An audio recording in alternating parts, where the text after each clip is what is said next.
بسم الله الرحمن الرحيم. الحمد لله والصلاة والسلام على نبينا محمد وأشهد أن لا إله إلا الله وحده لا شريك له وأشهد أن محمدا عبده ورسوله.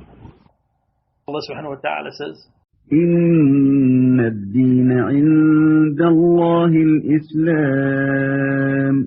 Truly the religion with Allah is Islam. Submission, in other words, submission to Him. And also Allah subhanahu wa ta'ala says, وَمَنْ يَبْتَغِي غَيْرَ الْإِسْلَامِ دِينًا فَلَنْ يُقْبَلَ مِنْهُ وَهُوَ فِي الْآخِرَةِ مِنَ الْخَاسِرِينَ. And whoever seeks a way other than submitting to Him, or you could almost translate it that as seeks a religion other than Islam, it will never be accepted from him, and in the hereafter he will be one of the losers. Now, before the time of the Prophet Muhammad sallallahu alaihi wasallam, Allah subhanahu wa ta'ala sent different prophets to different peoples.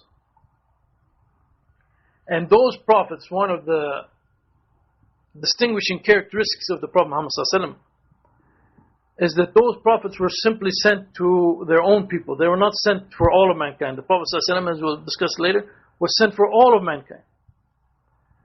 And so therefore you can say that before the Prophet Muhammad sallallahu alaihi wasallam, there were different versions of Islam. There were different Islams. All of them were true Islam. All of them were true submission to Allah subhanahu wa ta'ala based upon what was revealed to them through their specific prophet. So anyone who believed in that prophet and followed him properly, he would be a Muslim. So the true followers of Abraham were Muslim. The true followers of Moses were Muslim. The true followers of Jesus, peace be upon all of them, were Muslim. Not those who distorted their teachings and who preached something else and who did not really believe in them properly and did not really submit and follow them properly. No, we're talking about the true followers of these prophets. They were all Muslims. And you can find, it would be possible before the time of the Prophet Muhammad sallallahu alaihi wasallam to have two prophets being sent to two different peoples.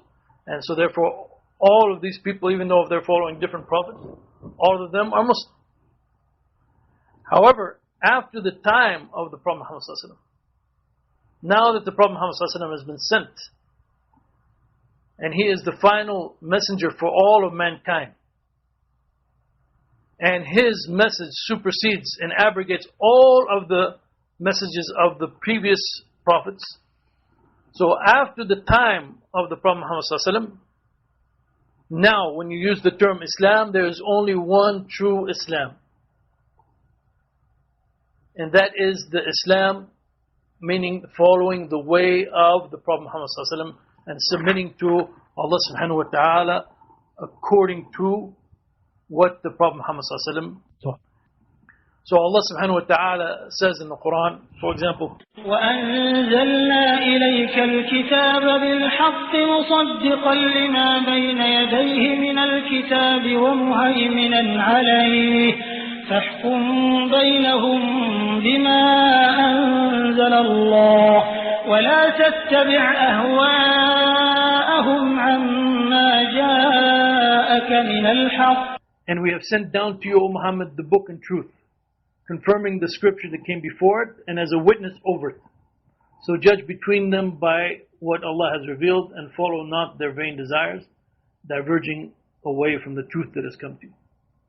So in other words, this book of the Quran preserves, protects, and witnesses to the truth found in the earlier revelations. At the same time, though, it shows the falseness of any or some of the distortions that have been done to the previous revelations.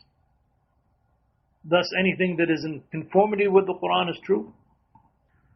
So now that the Prophet Muhammad sallallahu alaihi wasallam has come, and this final message has come, and this book, the final book, and this message that is meant for all of mankind until the Day of Judgment, then no one, if he wants to be a Muslim, if he wants to submit to God in the proper way, again, as I said earlier, submitting to God in the proper way means submitting to God according to what God has commanded, not according to what you've concluded and what you desire and what you want, but it is according to what Allah has revealed and what Allah has commanded. So Allah subhanahu wa ta'ala has sent the Prophet Muhammad sallallahu alaihi wasallam as the final messenger for all of mankind. So therefore no one nowadays has any right to not follow the Prophet Muhammad ﷺ, and even to claim to follow an earlier Prophet. If he does that, he is no longer nowadays a Muslim. Even the Prophet ﷺ said that if Moses was alive today, وَلَوْ كَانَ مُوسَى حَيًّا بَيْنَ أَظْهُرِكُمْ مَا حَلَّ لَهُ إِلَّا أَن يَتَّبِعَنِي. The Prophet ﷺ said, if Moses were alive today among you, he would have no option but to follow me. And the Prophet ﷺ also said, وَالَّذِي نَفْسُ مُحَمَّدٍ بِيَدِهِ لَا يَسْمَعُ بِي أَحَدٌ مِّنْ هَذِهِ الْأُمَّةِ يَهُودِيٌّ وَلَا نَصْرَانِيٌّ ثُمَّ يَمُوتُ وَلَمْ يُؤْمِنْ بِالَّذِي أُرْسِلْتُ بِهِ إِلَّا كَانَ مِنْ أَصْحَابِ النَّارِ. The Prophet ﷺ said that I swear by God, the one in whose hand is my soul, is the soul of Muhammad, there will be none of my addressed people, be he Jew or Christian. So the Prophet ﷺ here is referring to the Jews and the Christians as part of his ummah, or part of his addressed people. After his coming, it is obligatory on everyone to follow him. And that is his addressed people. That is his nation in a general sense. So he said to continue, no Jew or Christian who hears of me and dies without believing in that which I was sent, except that he will be from the inhabitants of the hellfire. So Islam, again going back to the definition of Islam and what Islam is, it is the submission, the proper and true submission to God and only to God. And this has to be based upon what Allah has revealed and what Allah has commanded and demanded of human beings. Obviously there's no submission, there's no true submission if you are the one who decides what you're going to submit to and what you're not going to submit to. Right? There's no submission. If you have, for example, a slave or a servant, and your slave or servant decides what orders he's going to accept and what orders he's going to reject, then this is not servitude. This is in fact ingratitude, right? If you had a slave or a servant and you told him do this and do that, and he says, okay, I'll do this, but forget that one, and so forth. This is not servitude whatsoever. So this submission to Allah subhanahu wa ta'ala, which is what Islam is all about, is based upon what Allah has revealed. And all of the true prophets of God were submitting to God. They were all Muslims. All the true religion from the time of Adam alayhi salam until the day of judgment, the true religion will always be Islam and only Islam.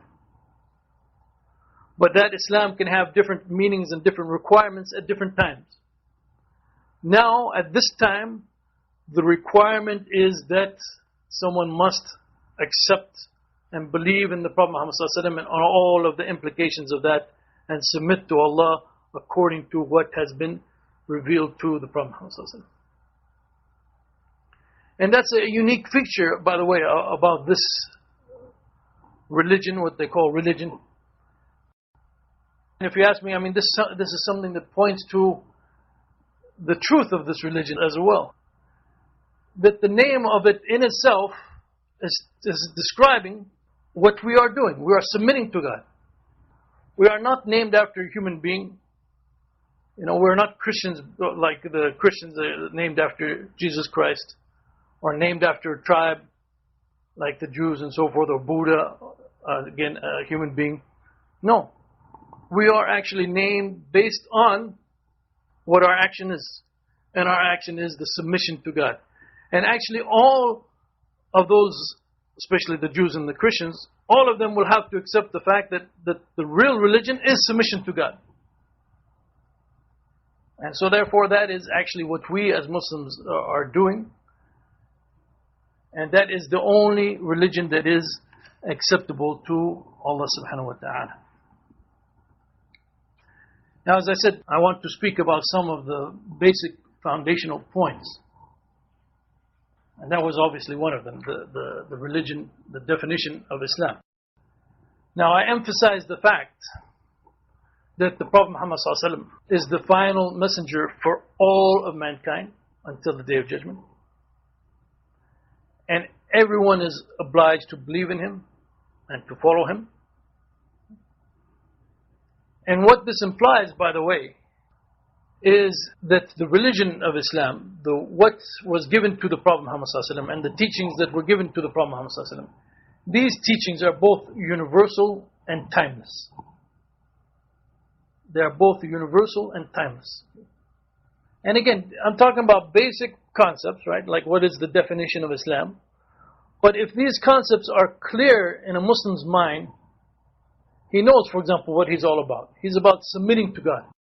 If these concepts are clear in a Muslim mind, they go a long way in improving and helping and benefiting his Islam. You know, I've had lots of experience with converts to Islam. And many of them, unfortunately, they become Muslim. Alhamdulillah, I mean, they become Muslim, inshallah, with a good intention. But at the same time, they become Muslim without understanding many of the important issues related to Islam. And this causes a lot of problems in many cases later on.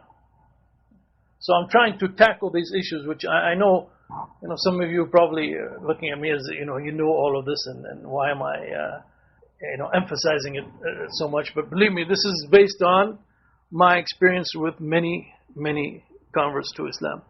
And not only that, not only does it cause problems when they don't understand them, but on the other hand, when they are understood properly, they greatly benefit the individual, and they greatly benefit his practice of Islam and his growth and development in Islam, and is coming closer to Allah subhanahu wa ta'ala, and inshallah in the long run is becoming beloved to Allah subhanahu wa ta'ala.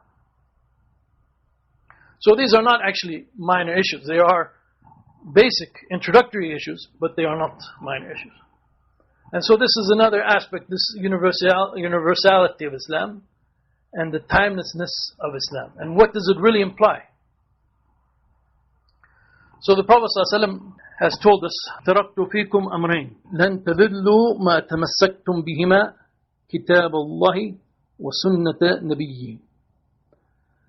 I have left among you two things, that if you cling to them, you will never be misguided after me.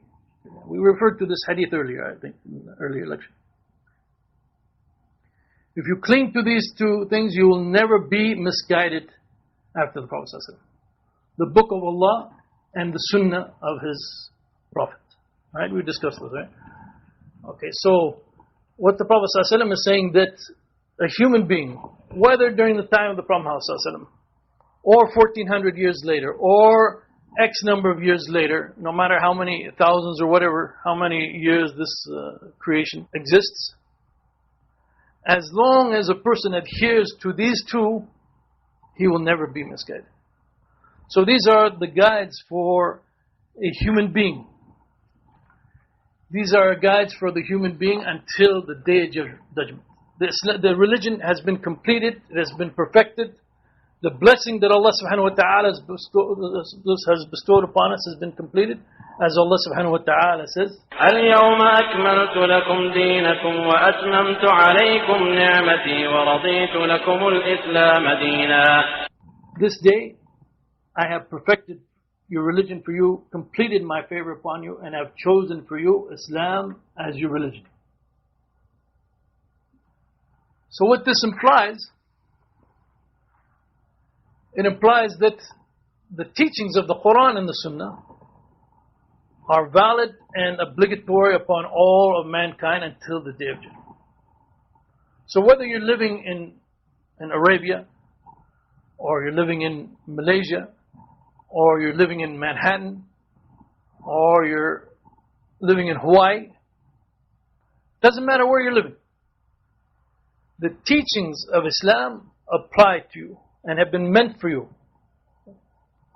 They have been meant for you. Allah subhanahu wa ta'ala revealed this book, has completed it, has completed His favor upon us, has chosen this way of life for us. So no matter where you are, this religion has been meant for you. It is your guide. It is the way of life that is best for you. No matter where you are. The law and the teachings of Islam are applicable upon you, and not only that, they are your guide and what is best for you. Don't look at yourself as, oh, I'm an American, so therefore I need some new Islam or something like that. No, the Quran and Sunnah is sufficient for you. Oh, I'm living now in the 21st century, or actually 1400 years after the Prophet Muhammad ﷺ, so I need some kind of new way of life. This is no longer the way of life that I can follow. No. If you claim that, then you are contradicting what Allah subhanahu wa ta'ala has declared in the Quran and what the Prophet ﷺ has declared. This is the guidance for all of mankind until the Day of Judgment. So this guidance is applicable to you, and not only is it applicable for you, but it has been meant for you. It is what you are supposed to follow, and what Allah in His mercy has given to you for you to follow. Now you might be wondering, how is it, and we get this a lot from non-Muslims, right, who don't know much about Islam. And unfortunately, sometimes even Muslims are confused on this point. How is it that a book could be revealed and a way of life established 1400 years ago, and we are expected to continue to follow that way of life and that book in the modern age, and even what some people call the post-modern age, the age of enlightenment and whatever. All of these nice terms that civilizations like to give to themselves. Well, when you study the Quran and when you study the Sunnah of the Prophet ﷺ, you'll see that the Islamic guidance and Islamic law has the needed flexibility that allows it to be just as practicable today, and just as practical today, I guess I should say, as it was during the time of the Prophet ﷺ. First, for example, in reality, the nature of human beings do not change over time. Our nature does not change over time. Our need to worship God is the same now as it was 1400 years ago.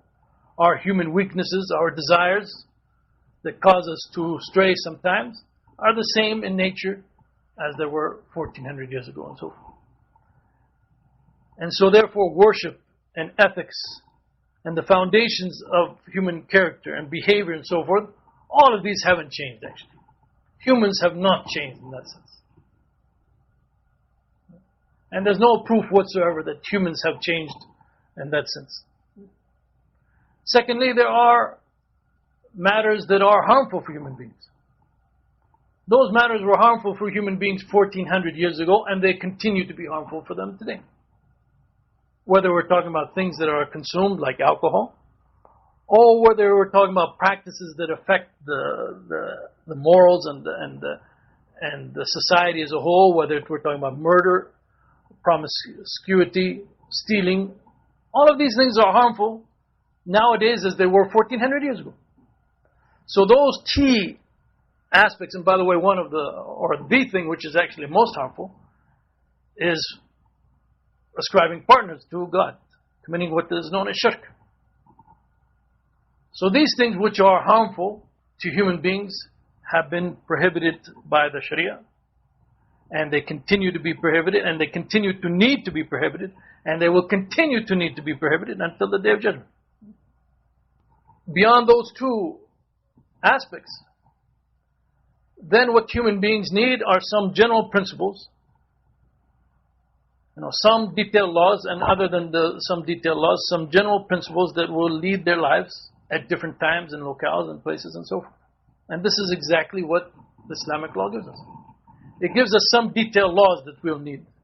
But otherwise, when it comes to the mundane matters, the worldly matters, actually Islamic law leaves the door open for all kinds of technological innovation and so forth. It gives us general principles, and we'll talk about some of them later. So as long as we stay within those general principles, and we stay away from those things which are harmful and will always be harmful for human beings as individuals and society,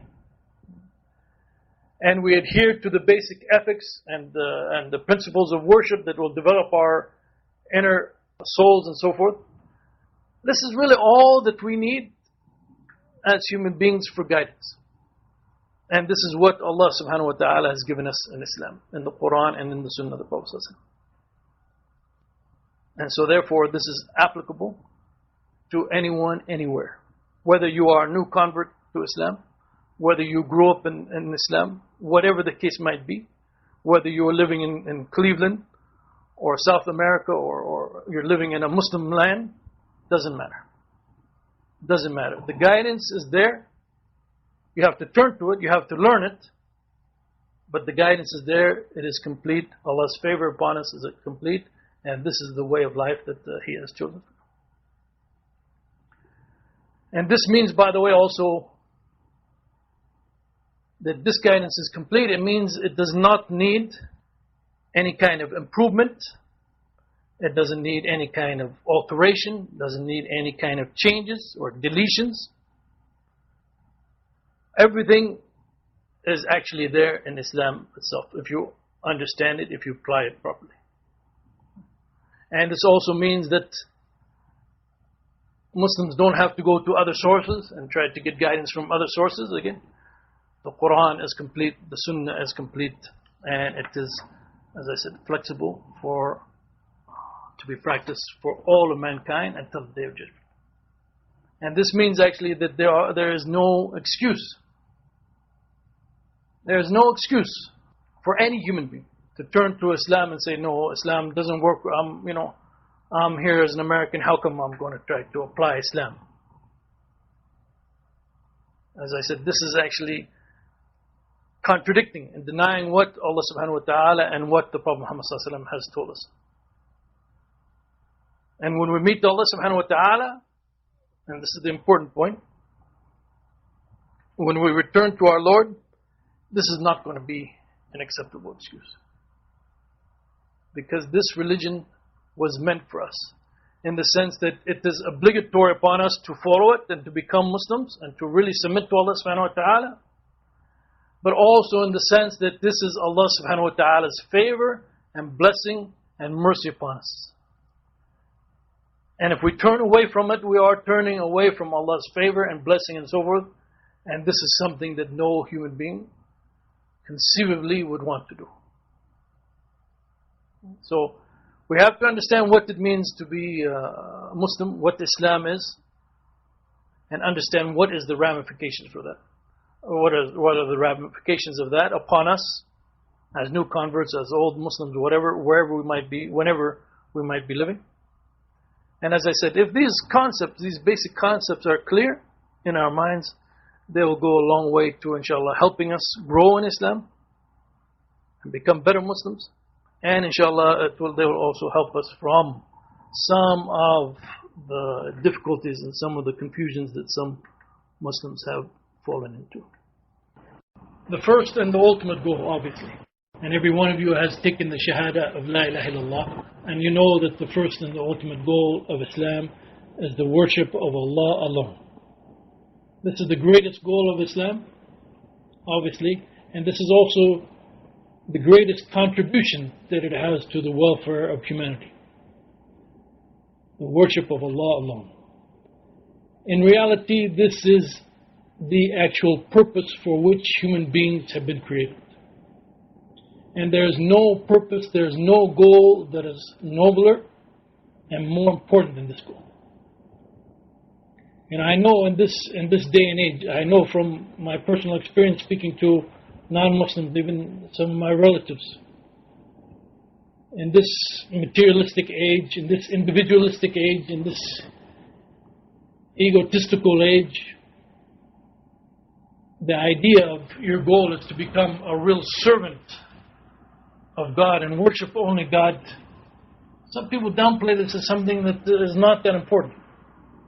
But in reality, all of those other goals that they make for themselves, whether it is to be, the greatest superstar of whatever caliber in this world or to amass whatever wealth, actually all of those goals are useless and purposeless. the only ultimate goal that will have any real meaning is this goal of worshipping Allah and worshipping Allah alone. And as I said, this is what the purpose for which we have been created, as Allah subhanahu wa ta'ala says in the Quran. وَمَا خَلَقْتُ الْجِنَّ وَالْإِنسَ إِلَّا لِيَعْبُدُونَ. And I created not the jinn and humans except that they should worship me alone. So no matter what other goals people have, even if it is, bringing peace to the world, or ending diseases in the world, or whatever. Actually, when you think about all of those other goals, as I said, in reality, in the end, they are purposeless or meaningless. Because either they're all done for self-satisfaction.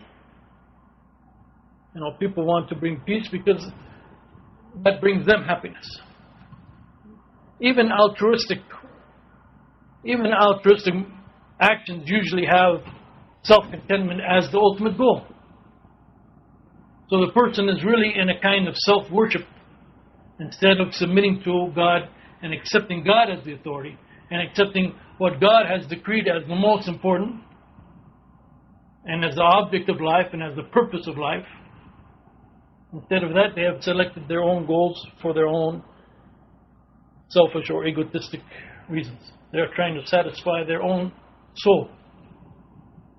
And so therefore, as I said, that goal in the end is purposeless. So they satisfy their goal, but in reality when they meet God, they have not satisfied the reason for which they were created. And that is the worship of Allah alone. As a corollary of this, the worship of God alone as being one of the goals of Islam, as a corollary of that is obviously freeing humans from the worship of any other thing. Whether it is other humans, whether it is any other object of worship, whether it is an idol, whatever the case might be. Islam comes to free humans from worshipping anything other than God. And this was eloquently stated by some of the companions of the Prophet Muhammad ﷺ. When they were spreading Islam and they were brought to the Emperor of Persia.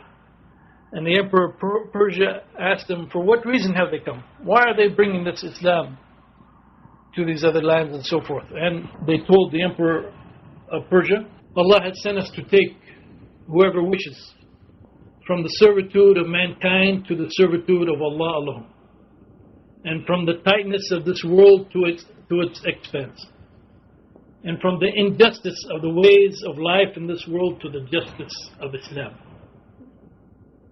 To take people from servitude of mankind to the servitude of Allah. When you think about human beings worshipping and serving other human beings, this is actually a very degrading act on the part of the human. Because every human, you look at any other human, they have all of the same weaknesses, all the same frailties as any other human being. And so therefore, why would anyone belittle himself to worship something which is unequal to him? There's no difference between them, in essence. There might be some difference in quality, but in reality, there's no difference between them in essence. And so therefore, one of the greatest tragedies of the lives of human beings, of the history of human beings, is this submission to other human beings. And this can take many forms. And as I said, when we talk about Islam come to free humans from the worship of anything other than God, sometimes people don't realize the forms in which this takes, especially the submitting to other human beings. For example, people might see a tyrant and say, look how this tyrant is making other people submit to him, and he's ruling over them, and he's like being a god over them. And some of them are submitting willingly, and some are submitting unwillingly. And this is a disgraceful thing. This tyrant should be removed.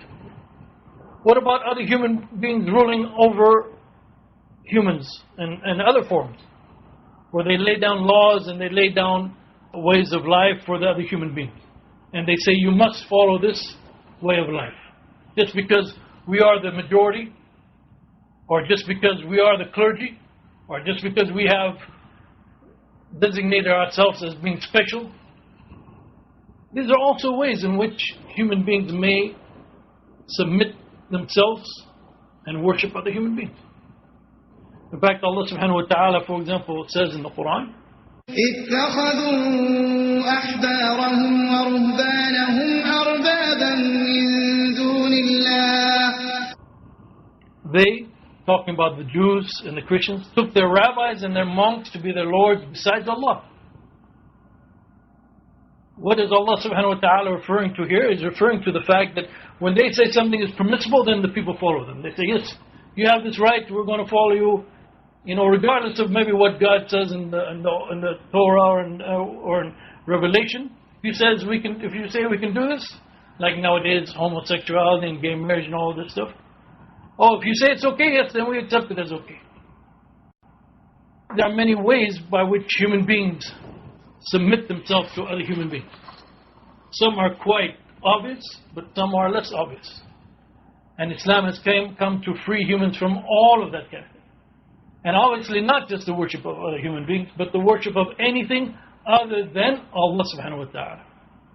Because again, human beings have been created for the purpose of worshipping Allah and only worshipping Allah. And so therefore, if they submit themselves to anything other than Allah subhanahu wa ta'ala, they are actually degrading themselves. They are ridiculing themselves. And what they submit to instead of Allah subhanahu wa ta'ala can be many things. Of course, we know idols, for example. Still we have, for example, in many parts of the world, people worship all sorts of different kind of idols, made out of stone or whatever. I mean, obviously this idol is a human creation in the first place. Why would any human submit to it or something of that nature? But there are other, maybe more important, especially nowadays, and less obvious, especially for the people in the West. Right? We in the West, we don't have that many. Or, for example, if you compare India to the United States, and the worship of idols is very different. But there are a lot of things that people worship in the United States other than Allah subhanahu wa ta'ala. They worship their own desires. Whatever they see to be good and something to their liking, then they'll demand that this is their right and this is what they're going to follow. Who has decided that? Just their own desires, just their own nafs, their own soul. And so therefore they have taken their own souls, their own desires, as their object of submission, their object of worship. As Allah subhanahu wa ta'ala says in the Quran, أفرأيت من اتخذ إلهه هواه وأضله الله على علم وختم على سمعه وقلبه وجعل على بصره غشاوة فمن يهديه من بعد الله أفلا تذكرون. Have you seen he who has taken as his God his own desire, and Allah has sent him astray due to knowledge that Allah has, and He has set a seal upon his hearing and his heart and put over his vision a veil. So who will guide him after Allah? Will you not then be reminded? He becomes enslaved to his own passions. Whatever his passions decide for him, this is what he follows. And so therefore he's a slave to them. He may consider himself free. He may consider himself free and declare to the world that he's free, but in reality, he is not free. He is worshipping something, and he is a slave to something. And unfortunately for him, that thing which he is worshipping and is a slave to, it is not Allah subhanahu wa ta'ala. In this contemporary society, many people realize even that they're worshipping what they call the almighty dollar. They're worshipping material things, wealth. And what do we mean by the fact that they are worshipping these things? Obviously, the dollar doesn't sit there and give them commands, right? You don't see George Washington's mouth moving on the dollar bill, telling them what to do. But their whole goal in life, their whole purpose in life, why they'll do this thing, why they won't do this thing. Even their ethics and their behavior, it all revolves around the amassing of wealth and getting of that wealth. And if they get that wealth, they're happy. If they don't get it, they're not happy. And so this is really their object of worship.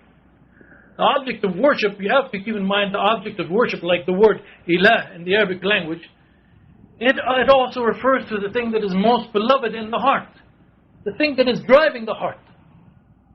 So someone could even say, oh, alhamdulillah, I've accepted Islam, I'm a Muslim, but still in his heart he has many things that are more beloved to him than Allah. He has yet to remove these things from his heart. He has yet to remove some of these desires from his heart, and some of these things that he will compromise his faith for, even though he is now a Muslim and so forth. So this kind of point is extremely important to realize. That Islam came to make us worship, or guide us to the path of worshiping only Allah. And part of this is to understand that there are many things that people worship other than Allah. And we have to be free of all of them. And this is one of the goals of Islam. This idea of worshipping the almighty dollar, as they call it, this is not something new. Actually, the Prophet ﷺ referred to the fact that people can get into this way of life. In the hadith, the Prophet ﷺ said, "Ta'isa abdu dinar wal dirham wal qatifa wal khamisa." The Prophet ﷺ said, may the slave of the dinars, of the dirham, of the qatifa and the khamisa, these are all forms of money or clothing, expensive clothing. He said, may the slave, the abd, the same word, the word Abdullah, the slave of Allah, Abdurrahman, the slave of the Rahman. The same word from which ibadah, worship comes from. The same word the Prophet ﷺ used, Abdu dirham, Abdu dinar, the worshipper of these things. He said, may this person perish. If he is given of them, he is happy. If he doesn't get them, then he is not happy. See what the Prophet ﷺ is describing here? He's saying that these people are servants, slaves of these things, because their whole life revolves around them. They are happy because of these things. They are unhappy because of these things. They are not happy if they are worshipping Allah or if they are pleasing Allah, and unhappy if they are displeasing Allah. So as a new Muslim, and this may take some time for us to develop, we have to be honest with ourselves. So, when you become Muslim, another point that we're going to be making throughout, when you become Muslim, as I said, you're the kind of the new kid on the block. Don't think that you are all of a sudden now perfect with respect to Islam. You still have, inshallah, a lot of growth and development that will come to you, inshallah. And so therefore, when you become a Muslim, sometimes you don't recognize all of these false forms of worship that you accepted before and may still be in your heart. You may be able to submit to Allah by praying and fasting, and you can recognize at a theoretical or abstract level that yes, you have to be submitting to God, and inshallah this will be acceptable to Allah. But to be completely and purely a Muslim and a believer, you have to identify all of these false forms of worship and remove them from your heart. And this may take you some time to realize, first of all, and this may take you some time to remove them. But the sooner you do it, the sooner you realize it, the sooner you remove them, inshallah, the much better it will be for you. Another goal of Islam also is actually to make life on this earth flourish and be in a prosperous and sound manner. The religion of Islam, coming from Allah subhanahu wa ta'ala, Allah is the one who created us and who in His mercy has sent this message for us.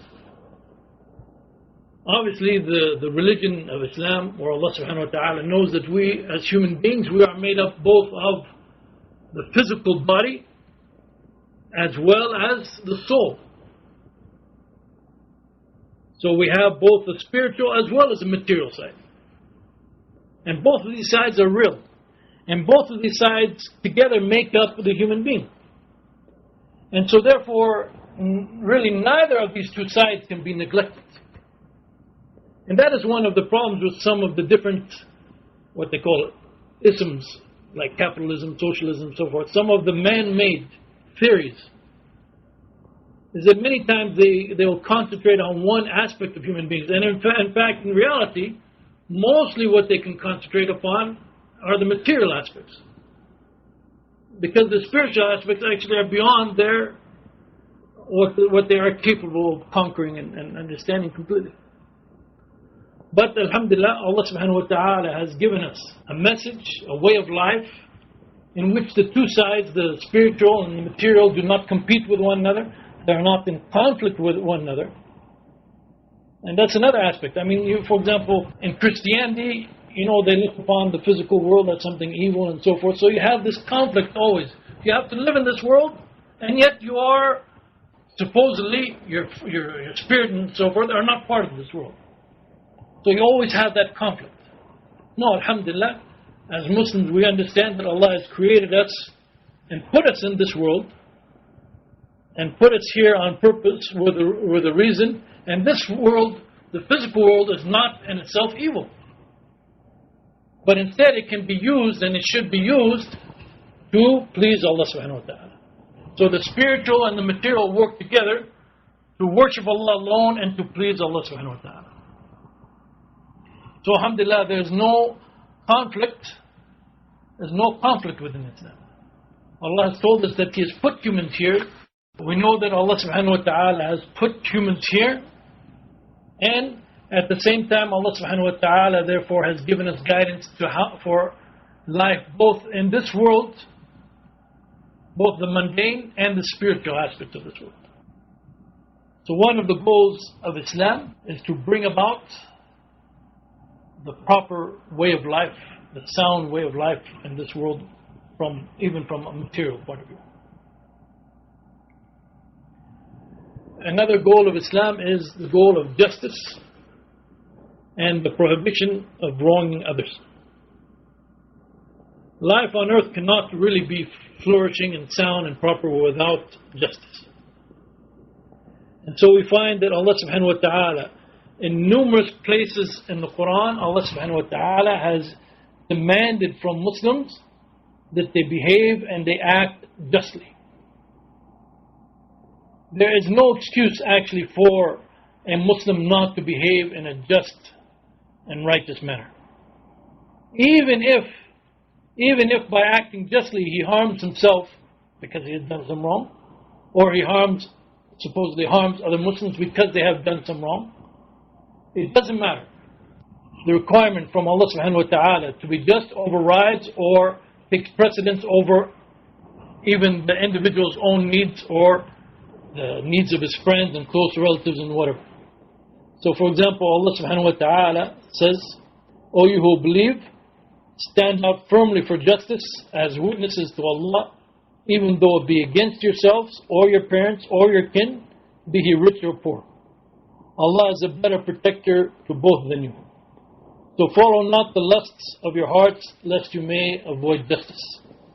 And if you distort your witness or refuse to give it, verily Allah is well acquainted with what you do. And Allah subhanahu wa ta'ala also says, O you who believe, stand out firmly for Allah and be just witnesses, and let not the enmity and hatred of others make you swerve from justice. Be just. That is near to piety, and fear Allah. Verily Allah is well acquainted with what you do. So in Islam, for example, nobody is above the law. Justice cannot be violated for any individual. Even the Prophet Muhammad ﷺ. Even the Prophet ﷺ, in one case in which someone stole something, and some people tried to come to the Prophet ﷺ and intervene with the Prophet ﷺ. Tried to get him to go against what the law has decreed for such a case. The Prophet ﷺ said that those people who came before you were destroyed because if an honorable, a noble among them would steal, then they would leave him. So the rich, for example, if they commit a crime, then they don't apply the punishment to them. But if a weak person among them steals, then they apply the penalty and the punishment to that person. And then he swore by Allah if Fatima, the daughter of Muhammad, so he's referring to his own daughter, if Fatima, the daughter of Muhammad, were to steal, I would have her hand amputated. So nobody is above the law, not the rich as opposed to the poor, not even the daughter of the Prophet Muhammad sallallahu alaihi wasallam. Justice can only be just if it is applied to everybody, to the rich, to the poor, to the young, to the old, to the ally and the enemy, to the Muslim and the non-Muslim, and so forth. There can be no double standard whatsoever used. Once you apply a double standard, then you no longer have justice. You no longer have justice. Therefore, a Muslim is required to be just to everyone, friend or foe, and even to his own soul. He's not even allowed to wrong his own soul. Instead, under all cases, a Muslim must be just. And in fact, he must be even more than just. He must be benevolent and forbearing, as Allah subhanahu wa ta'ala says in the Quran. إِنَّ اللَّهَ يَأْمُرُ بِالْعَدْلِ وَالْإِحْسَانِ وَإِيتَاءِ ذِي الْقُرْبَى وَيَنْهَى عَنِ الْفَحْشَاءِ وَالْمُنكَرِ وَالْبَغْيِ يَعِظُكُمْ لَعَلَّكُمْ تَذَكَّرُونَ. Verily, Allah enjoins justice and beneficence and giving help to kith and kin, and He forbids all lewd acts, evil and oppression. Thus, He admonishes you that you may take heed. In fact, this establishment of justice and working for justice is one of the heavy responsibility on the Muslim community as a whole. This is our obligation. We are supposed to be witnesses to the rest of mankind, to the truth of Islam. And part of the truth of Islam is this justice that Allah subhanahu wa ta'ala has required from us. Thus Allah subhanahu wa ta'ala says, وَكَذَلِكَ جَعَلْنَاكُمْ أُمَّةً وَسَطًا لِتَكُونُوا شُهَدَاءَ عَلَى النَّاسِ وَيَكُونَ الرَّسُولُ عَلَيْكُمْ شَهِيدًا. Thus have we made you a just nation, wasat, that you may be witnesses over mankind and the messenger be a witness over you. And finally, there's an important point that I need to make here with respect to what is justice, especially for new Muslims. Maybe they haven't thought about this point. In reality, there is a very important link between justice and following the revelation from Allah subhanahu wa ta'ala. Because if you look at any law, laws are made, for example, in this world nowadays, laws are made by human beings. And what kind of human beings are they? In reality, Allah subhanahu wa ta'ala is the only one with the impartiality, with the just nature to be able to lay down laws that do not favor one class of people over another, that are not unjust in any way. And in fact, He is the only one that has the knowledge to know what is a just law and what is not a just law. So when we speak about justice, we cannot speak about justice just in an abstract sense. But in reality, justice comes through, or comes via following the law of Allah subhanahu wa ta'ala and applying the law of Allah subhanahu wa ta'ala. And Allah subhanahu wa ta'ala's justice that is found in His law of Islam, it applies not just to this world, but also in the hereafter. Allah subhanahu wa ta'ala, in numerous places in the Quran, Allah subhanahu wa ta'ala makes it very clear that when He judges people, Allah subhanahu wa ta'ala is not going to wrong anyone in any way whatsoever. And part of this justice includes the fact that no one will bear the burden of another individual's sin. So for example, Allah subhanahu wa ta'ala says, لا يكلف الله نفسا إلا وسعها لها ما كسبت وعليها ما اكتسبت. Allah burdens not a person beyond his scope. He gets reward for that which he has earned, and he is punished only for that which he has earned. Now justice not only has a positive aspect to it, which is the fulfilling and restoring of rights after they have been infringed upon, but it also has a negative, so to speak, a negative component to it, and that is the prohibition of wronging others. The prohibition of wronging others. A Muslim is not allowed to wrong others. So there's a hadith, the Prophet ﷺ has quoted Allah as saying, "O my servants, I have forbidden wrongdoing for myself, and I have made it forbidden for you, therefore do not wrong one another." And there's another, by the way, very important relationship between justice and Islam. And that is that in order for justice really to be implemented, there has to be something in the human being driving him and making him desire justice. Because otherwise, people will easily stray from what is just. Either to help their friends out, or to help themselves out, or to get a bribe here, or to get some kind of benefit. And so therefore they do not do what is just. And alhamdulillah, obviously, as we know, Islam inspires the individual. Islam inspires the individual with what he needs on the inside.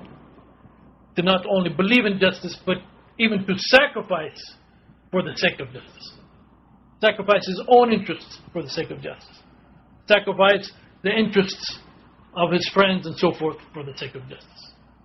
So you need, really, for true justice, we hear a lot of talk nowadays about justice. For true justice, you really need Islam. You need Islam to know what is really just, what our laws are just, and to have within you what will help you bring about justice. Another goal of Islam is true peace. We spoke about the fact that Islam doesn't mean peace, but we mentioned that real peace, true peace, will come about via Islam. Allah subhanahu wa ta'ala has described this light and guidance that He's given us as the path to true peace. For example, Allah subhanahu wa ta'ala says, قَدْ جَاءَكُم مِّنَ اللَّهِ نُورٌ وَكِتَابٌ مُّبِينٌ يَهْدِي بِهِ اللَّهُ مَنِ اتَّبَعَ رِضْوَانَهُ سُبُلَ السَّلَامِ وَيُخْرِجُهُم مِّنَ الظُّلُمَاتِ إِلَى النُّورِ بِإِذْنِهِ وَيَهْدِيهِمْ إِلَى صِرَاطٍ مُّسْتَقِيمٍ. Indeed, there has come to you from Allah a light and a clear book, wherewith Allah guides all those who seek His good pleasure to ways of peace. And He brings them out of darkness by His will unto light and guides them to a straight way. And in fact, Allah subhanahu wa ta'ala, via the Quran, via this message of worshipping Allah subhanahu wa ta'ala, Allah subhanahu wa ta'ala is calling all humans to the abode of eternal peace. As Allah subhanahu wa ta'ala says, Allah calls to the home of peace and guides whom He wills to a straight path. The home of peace here is talking about paradise. More and more people, I think, nowadays are recognizing that true and complete peace can only be achieved when the individuals have achieved internal peace. And this internal peace and happiness can only come about when the individual knows his Lord. Allah subhanahu wa ta'ala has created human beings in such a way that actually they have a desire to know their Lord. They are constantly looking for that thing which they are supposed to worship. And so therefore, until and unless they know their Lord, they will never have true peace. They will never have that true life in this world that will bring them happiness. In fact, Allah subhanahu wa ta'ala describes what the Prophet ﷺ is calling us to, what Allah subhanahu wa ta'ala is calling us to as the real life, the true life. Allah subhanahu wa ta'ala says, يا أيها الذين آمنوا استجيبوا لله وللرسول إذا دعاكم لما يحييكم. O you who believe, answer Allah and His Messenger when He calls you to that which will give you life. So this true peace and also true contentment in the soul comes about by knowing Allah subhanahu wa ta'ala. It doesn't come about by material, by amassing as much wealth as the richest people in the world. You look at the richest people in the world and you find them turning to drugs and alcohol and sometimes committing suicide, because that cannot bring true peace to the individual.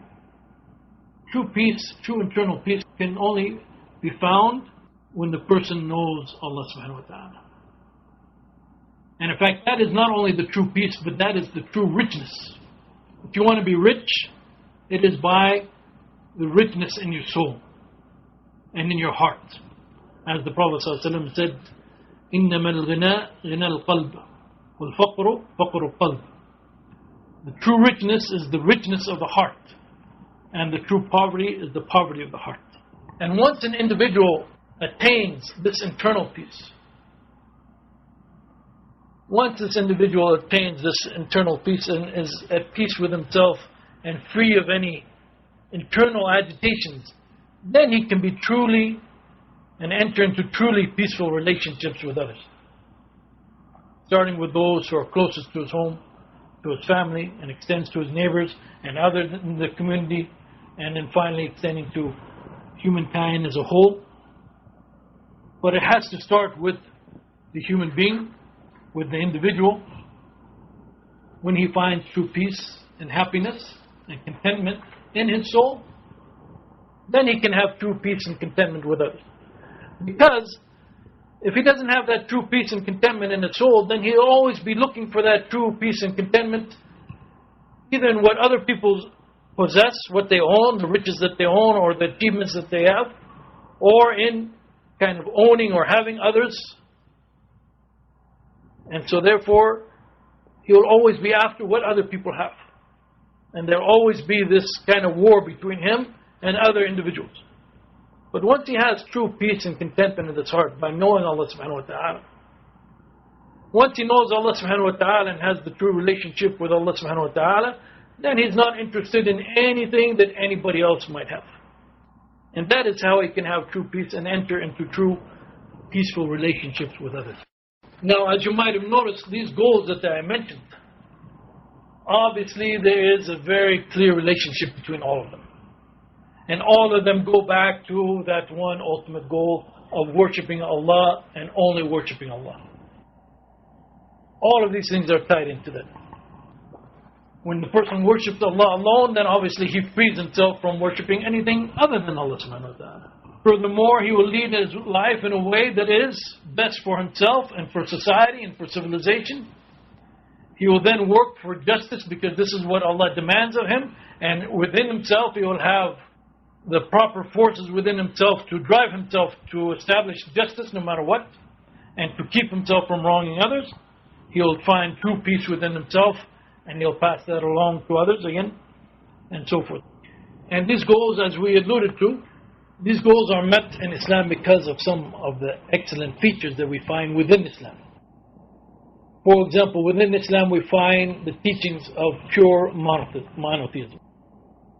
Okay, now this is obviously, sounds like I'm just repeating myself, but let me explain what I mean by that. As we said, the ultimate goal is the worship of Allah alone. And this is what Islam brings to the human being. This is one of the excellent features of Islam. At the same time, Islam works to remove any kind of worship other than the worship of Allah subhanahu wa ta'ala. Anything that could lead to shirk, anything that could lead to associating partners with Allah subhanahu wa ta'ala has been forbidden by the Sharia.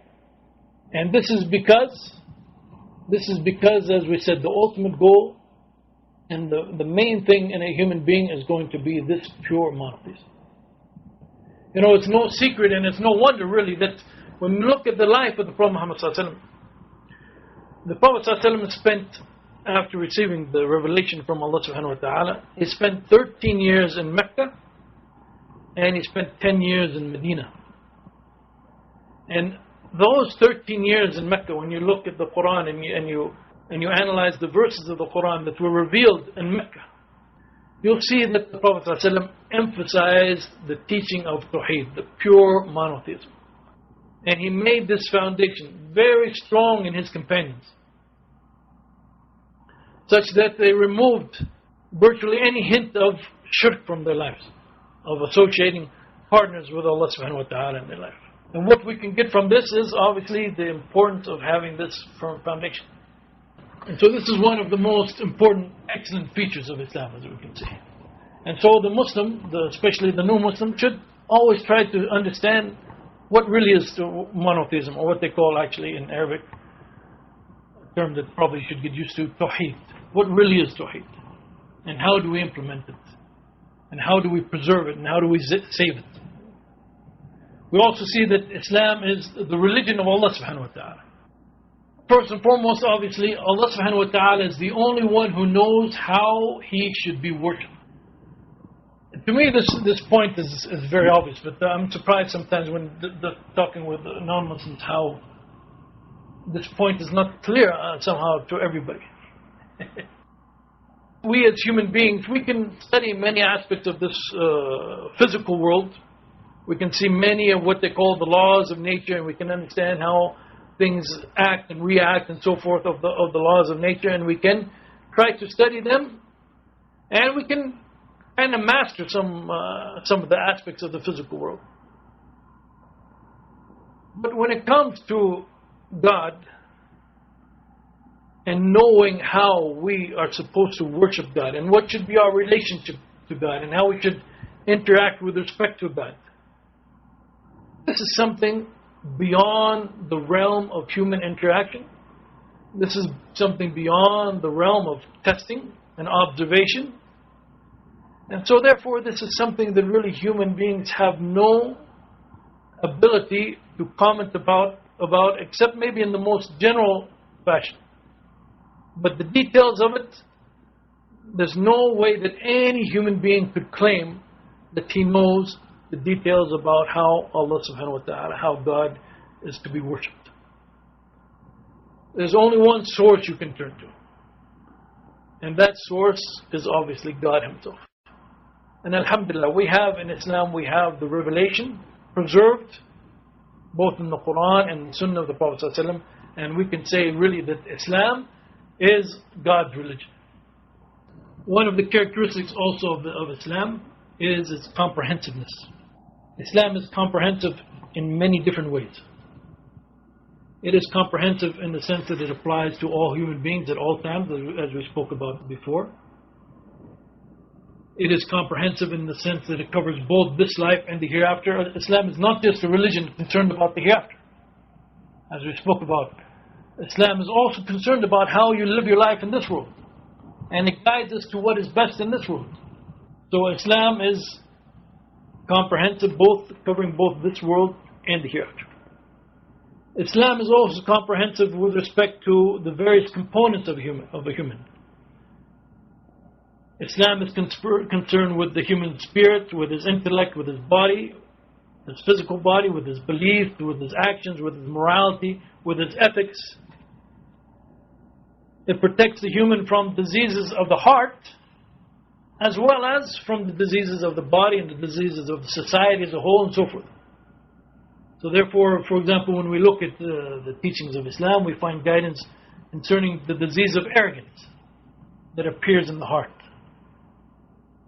We can find guidance directing human beings to balanced eating and drinking without extravagance, and guidance steering human beings away from corruption and social diseases such as adultery and the like. So Islam gives humans a very balanced life in which no component whatsoever is ignored or neglected. And in fact, each component receives its proper attention that it deserves and requires, and each component actually works together towards an ultimate goal. Islam is also comprehensive in the sense that it covers all aspects of a person's life, from ritual worship to ethics and moral behavior to active business and government. Nothing, alhamdulillah, by the grace of Allah subhanahu wa ta'ala, has been neglected. What this implies for a new Muslim, and for many new Muslims, this might be completely different from how he practiced religion before becoming Muslim. In many religions today, I should say, in the way that many religions are practiced today, there's really very little complete guidance. You know, what to do in your business life, in your ethics, or your relationship with your wife, or your friends, or neighbors, or family. Many times, in many religions nowadays, these are almost basically up to you. You know, you have some general kind of idea that you have some conscience that you're supposed to follow, but otherwise, it is really up to you. But in Islam, this is not the case, alhamdulillah. Allah has not left these very important components of our life to our own whims and our own desires and our own sometimes false knowledge, what we think is knowledge but maybe is not really true at all. Alhamdulillah, Allah has not left us without guidance. Allah has not left us blind and wandering. But at the same time, we have to realize that Allah subhanahu wa ta'ala has given us this guidance for all components of our life, and we do not have the right to choose, to pick and choose, okay, I'm going to apply this in part of my life and I'll apply that, but I'm going to ignore that, and so forth. No, this is not the proper way of a Muslim. We cannot pick and choose what part of the Quran we're going to follow. We cannot pick and choose what part of the Sunnah we're going to follow. As Allah subhanahu wa ta'ala says in the Quran, أفتؤمنون ببعض الكتاب وتكفرون ببعض فما جزاء من يفعل ذلك منكم إلا خزي في الحياة الدنيا ويوم القيامة يردون إلى أشد العذاب وما الله بغافل عما تعملون أولئك الذين اشتروا الحياة الدنيا بالآخرة فلا يخفف عنهم العذاب ولا هم ينصرون. you believe in part of the scripture and disbelieve in part thereof? And what is the reward of those who do so, accept this grace in the life of this world? And on the day of resurrection, they will be consigned to the most grievous doom. For Allah is not unaware of what you do. Such are those who buy the life of this world at the price of the hereafter. Their punishment will not be lightened, neither will they have support.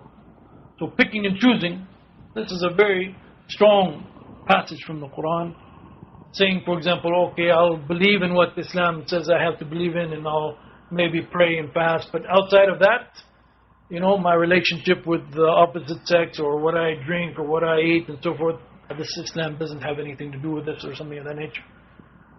This is completely incorrect. And it violates one of the important distinguishing characteristics of Islam. This comprehensive nature. And by the way, this comprehensive nature of Islam, this is another sign that this religion is truly from God.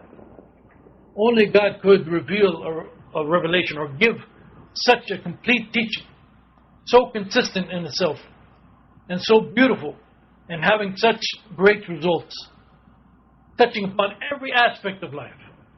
No human being could do this. And so this is again another sign that this religion is from Allah subhanahu wa ta'ala. And the more you learn about this religion, and the more you see these kind of important aspects, inshallah, the more your certainty in this religion will grow, and the more your faith will grow. And this will make you more and more dedicated to this religion. Because this lack of knowledge and this lack of certainty is one of the major obstacles to someone becoming a complete Muslim. If he lacks certainty in Islam, he might think there's other things out there that are maybe better, or some other way of life, or some other teaching, some other guide, that he's also going to follow at the same time. But inshallah, when he understands Islam properly, and when he really concentrates on what Islam has to bring him, inshallah, this will increase his certainty and his belief in Islam, and that will increase his commitment and his practice of Islam. We also see that Islam takes into consideration the welfare of this life, of this world, as well as the hereafter. This is one of the features of Islam. We spoke about that. We spoke about the fact that Islam takes into consideration spiritual needs as well as the material needs. For example, the scholars of Islam have spoken about the essential needs or the necessities of this life. And when you study the laws of Islam, you see that the laws of Islam are actually geared around preserving and assisting and bringing about these necessities of life. If you don't have the necessities in life, then in reality your life will be lacking here. Even from a Muslim perspective, you may not be able to practice your Islam in the complete fashion. And these necessities of life that the scholars have spoken about, these are five. as I said, the laws of Islam preserve and implement and assist to bring these things about. These are religion, life, family ties and relationships, mental capacity, and wealth and property. If you think about the laws of Islam, all of these 5 goals or these 5 aspects are being protected and assisted in by the laws of Islam. Religion, for example. And religion, by the way, comes first.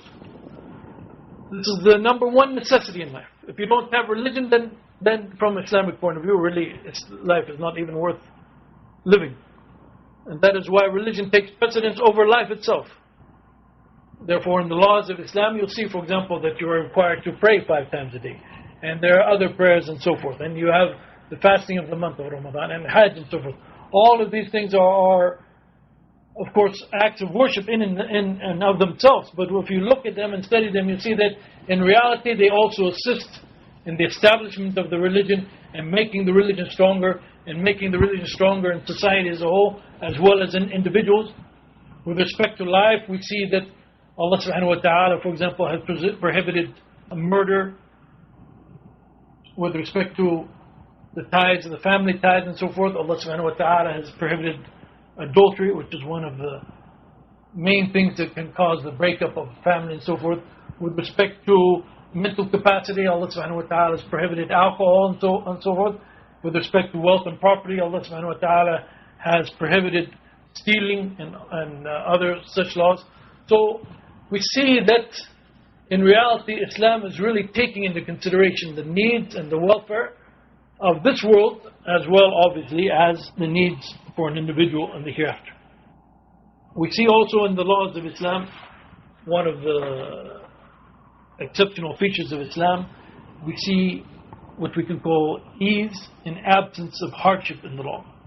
One of the aspects of Islam that many scholars have spoken about is that hardship in itself is not a goal of Islam. For example, if you think about earlier monks and so forth, they would cause themselves hardship and cause themselves to go through difficulties as a kind of purifying process, as something that they considered a goal in itself. But in reality, that is not the case in Islam. Yes, you may have to go through hardships in many different cases, and there's going to be benefits to those hardships. But hardship in itself is not a goal. And on the contrary, part of the goals of the laws of Islam is actually to bring ease and to reduce the hardship upon human beings. So for example, Allah subhanahu wa ta'ala says in the Quran, يريد الله بكم اليسر ولا يريد بكم العسر. Allah intends for you ease, and He does not want to make things difficult for you. Allah also says, ما يريد الله ليجعل عليكم من حرج ولكن يريد ليطهركم وليتم نعمته عليكم لعلكم تشكرون. Allah does not want to place you in difficulty, but He wants to purify you and to complete His favor on you, that you may be thankful. In another verse, Allah subhanahu wa ta'ala says, strive hard for Allah's sake, as you ought to strive. He has chosen you, and He has not laid upon you in religion any hardship. And in fact, Allah subhanahu wa ta'ala describes the Prophet Muhammad sallallahu alaihi wasallam as a mercy for all of mankind. The Prophet sallallahu alaihi wasallam was a mercy for all of mankind. This teaching that Allah subhanahu wa ta'ala has sent through the Prophet Muhammad sallallahu alaihi wasallam, again, hardship and difficulties are not this goal, but mercy and ease and removing of hardship is part of the characteristics of Islam. And you can see this in many of the laws of Islam. Even becoming a Muslim, all of you now, alhamdulillah, have just become Muslim. Even becoming Muslim, it's an easy process, right? There's no special indoctrination, there's no ceremony that you have to go through. It is just a very simple process. You make the testimony of faith, and that's it. With respect to the acts of worship, you can find many examples where the laws of Islam demonstrate this principle of making things easy for the people, not trying to make hardships upon them. Even the Hajj, for example, the pilgrimage to Mecca, there are some conditions that if you cannot meet them, if you do not have the means to go to Mecca, then you do not have to make Hajj. In praying, for example, If you're traveling while praying, then you shorten the prayer, you can combine the prayers. If you are hurt in any way, you can pray sitting and lying down or whatsoever. Fasting the month of Ramadan, if you are sick, you don't fast and so forth. All of these, if Allah subhanahu wa ta'ala had willed to decree for us that no matter what state you are in, you have to fast Ramadan. Even if it's going to kill you. This Allah subhanahu wa ta'ala could have revealed this law. But instead, Allah subhanahu wa ta'ala tells us that if we're sick or if we're traveling, then we can make up those days at a later time. We don't have to fast. Again, this is part of the ease of the laws of Islam, this message from Allah subhanahu wa ta'ala. Now, for the new Muslim, let me just add a footnote here, a very important one I think. It is important to realize that the relaxation in the laws, under certain circumstances like what we just described, it does not open the door for any individual now then to say, well, this is too difficult for me and this and that, so I don't have to apply this. Islam doesn't require any burden upon me, so I don't have to do this and so forth. Obviously, such laws in which the burdens are lessened, these are based on the Quran and Sunnah. Anything that you have to do, anything that you're required to do, is going to require some effort on your part. Right? I mean, if you're going to pray 5 times a day, you have to get up, you have to actually stand and pray and take the time and the effort to pray. So someone could say, oh, this is a burden and Islam doesn't require any burden, so I don't have to pray. No, there's some limit or there's some amount of expected burden. This is not what we're talking about when we say that the law removes burden from the individual. Because there's a limited amount of burden that is actually good for you. It's actually good for you. Like they say, no pain, no gain. Well, it's not quite like that. But in reality, this effort, you're the one benefiting from it. But what the law has removed is any kind of excessive burden, which there is no benefit, or which the benefit is very limited as compared to the actual harm that you're suffering. So this principle is applied within the laws of the Sharia, and it's not for an individual, and especially not for I won't expect a new Muslim to understand the limits of it and be able to say for himself, okay, this is too much of a burden, I don't have to do it because the law says that the law is meant to remove unnecessary burdens and so forth. So be very, very careful about that. One last point I wish to mention. There are obviously other aspects. One of the very important exceptional features of Islam is that it develops a strong relationship between the Creator, between Allah subhanahu wa ta'ala and the created, the human being. Obviously the goals and the teachings of Islam go well beyond any legal issues, the laws of Islam and so forth. But it seeks to create a type of individual who has a strong and proper relationship to Allah subhanahu wa ta'ala. So inshallah on that point I will end this particular lecture.